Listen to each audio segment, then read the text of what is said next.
உங்களுக்கு தீர்வு வேணுமா, சலுகை வேணுமா? எல்லாரும் நினைக்கிறாங்க இவங்களுக்கு சம்பளத்தை பத்தி பேசினா, வீட்டை பத்தி பேசினா வாக்களிச்சிருவாங்க. நாங்க போய் யாரையும் வேணும்னே வம்புலுக்குள்ள பிரச்சனைகள் எல்லாம் செய்யல. பிரச்சனை நடக்கும்போது போய் தட்டி கேட்டோம். தட்டி கேட்கறதுக்கு பேர் அடாவடி தரணும்னா அப்படிப்பட்ட அரசியல் தான் நாங்க செய்வோம். எங்களுக்கு அதான் தெரியும்.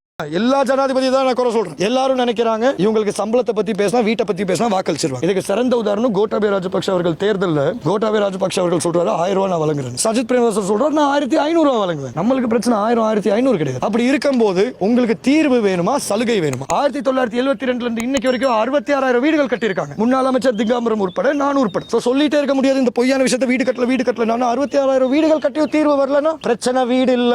ஏன்னா வீடு வந்து சலுகை. காணியை கொடுத்தா நீங்க நம்புறீங்களோ இல்லையோ, காணியை கொடுத்தா உங்களால வீடு கட்ட முடியுமோ இல்லையோ, உங்க குழந்தைங்களால கட்டாயம் வீடு கட்ட முடியும். முந்தானேத்து முல்லைத்தீவுல அவரோட அமைச்சர் நடு ரோட்ல அவரோட சாரதி ஒருத்தர் போட்டு அடிச்சிருக்காரு. ஆனா அதை வந்து எல்லாம் ஒளிமறைவா பேசிட்டு இருக்காங்க. ஏன் தைரியம் இல்லையா? என்ன பொறுத்த வரைக்கும் அதுக்கு பேர் அடாவடித்தனம். நாங்க போய் யாரையும் வேணும்னே வம்புலுக்குள்ள பிரச்சனைகள் எல்லாம் செய்யல. பிரச்சனை நடக்கும்போது போய் தட்டி கேட்டோம். தட்டி கேட்கறதுக்கு பேர் அடாவடி தரணும்னா அப்படிப்பட்ட அரசியல் தான் நாங்க செய்வோம். எங்களுக்கு அதான் தெரியும்.